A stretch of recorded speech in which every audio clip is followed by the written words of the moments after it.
So it's always good to check out what you are taking with you to make sure that everything works. So today, before I head out, I am making sure that my heated coffee kettle works so that I can boil my water, and making sure that my window coverings will work for when I stealth camp. So these items are non-sponsored, but I will have a link in the description box if it's something that you're interested in buying. This is my first time to use them, so I researched and this is what I got.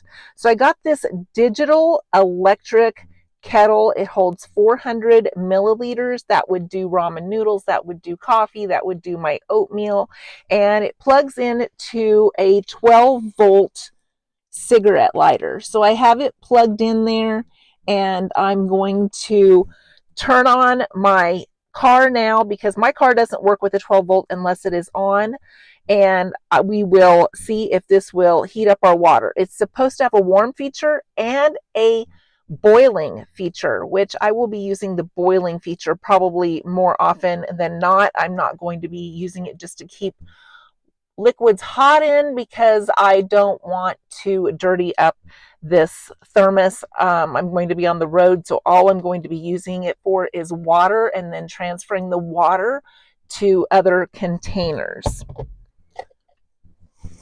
So let's go ahead and turn on the car. And as you can see, it turned on. It is set to boil. As you saw, it was set on 212, which is boiling. And now it is going to heat up. Now this can take a while to heat up. So depending on what I'm doing for supper, I may want to be driving and heating it up while I'm driving. Or if I'm doing it in the morning for coffee, I may have to start my car. But it beats driving somewhere to get coffee, paying to get coffee, or paying to get breakfast if I can do it right in my vehicle. Now, I saw some people complain online and say that it took too long to boil water. But if you've ever stood over a pot of water and waited for it to boil, it can seem like it takes forever. And there are even old sayings about that, about watched pot doesn't boil. Remember that? So I'm just going to be patient because for me, this is something that is doable, workable in my 2012 car. And I feel like it is a good option for me, and I can take a lot of my food with me by just having a couple of items that I added to my travel bag. So now we're going to do a test on our ramen and make sure that it will soften the noodles properly.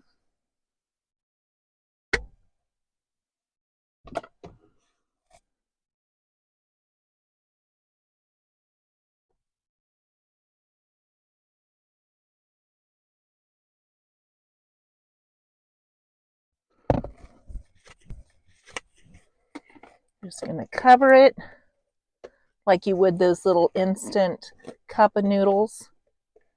And then we'll check it in a few minutes and see if it is edible. So it's probably been a good 5 minutes.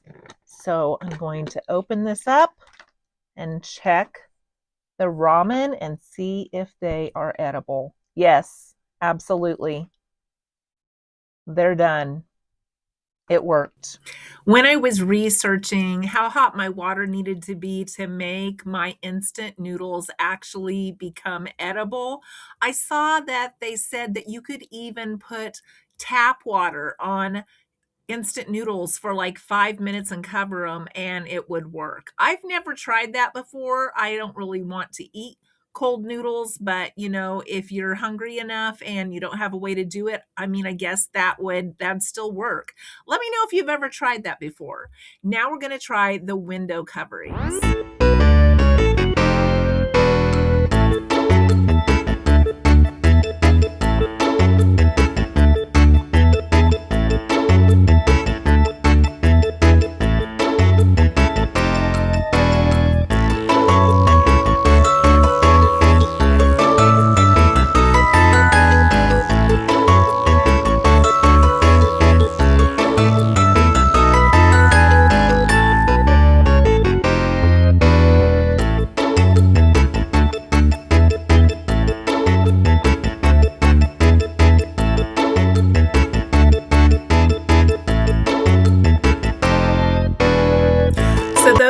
it on the front windows and on the back windows. There were only 2 in a package, so I quickly ordered another package so that I will have enough for the whole car.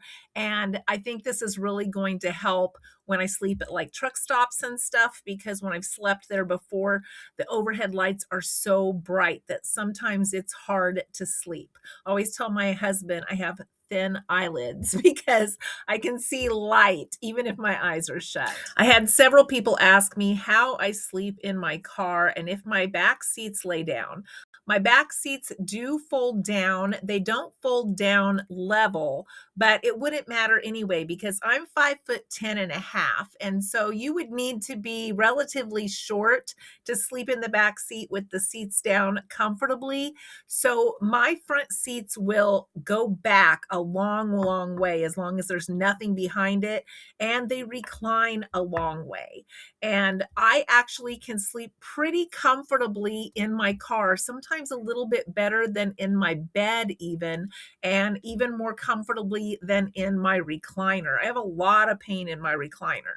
So I know that sounds weird to be able to sleep in a car more comfortably. I have an acupressure pillow that I use for my back, and that helps a lot, and that makes it where I don't have to pull over quite as often because I can use that acupressure pillow to move it around on my back to change the pain sensations. But I just wanted to answer a few of those questions because I am getting ready to head out, but I want to make sure that I have everything in place. I don't want to get out on the road and say, wow, I brought all this food and now I can't eat any of it because I can't boil water. And I bought these window coverings and I can't figure out how they work, and I'm going to be trying to put them on with everybody watching me and laughing.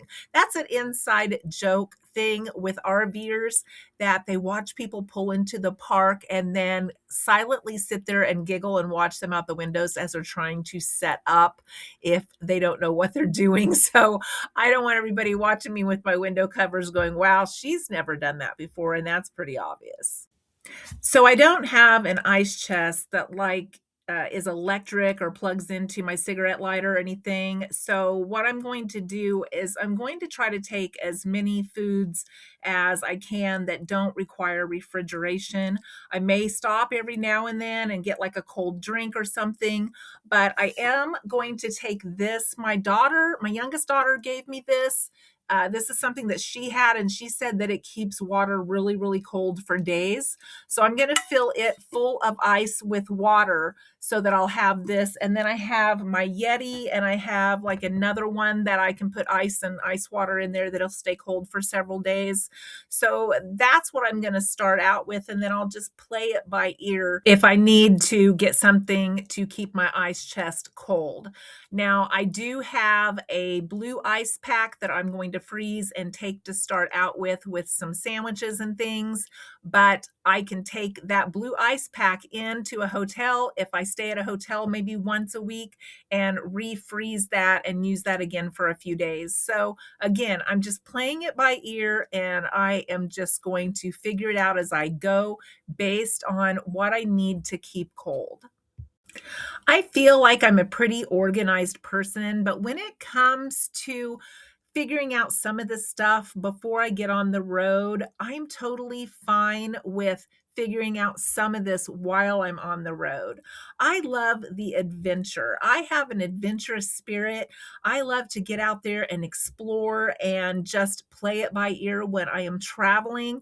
And I'm really organized when I'm packing things, but when I'm doing day-to-day stuff, I just love the excitement of figuring out what comes next and making those decisions on my own once I'm out there. I have a lot of places I want to go, but I haven't got a clear path of which ones I'm going to decide to go to next. Some of it will depend on time, on daylight, on where I land when it starts to get evening, and I'm just going to enjoy the ride. Let me know if you have this adventurous spirit. Let me know if this is something that you would ever consider doing. I know my adult kids don't always like it that I do this, and that's okay. My husband doesn't always feel great about me doing it either, but he knows I have an adventurous spirit. He knows that this is something I want to do. He's not going to stand in my way, and neither are my kids, but they are very overprotective, and they require that I check in with them a lot so that they know where I'm at and that I am okay. I love hearing your comments. I am so excited to get on the road and to have you come with me. I cannot wait. So join me for the next video and let's see some of the US together.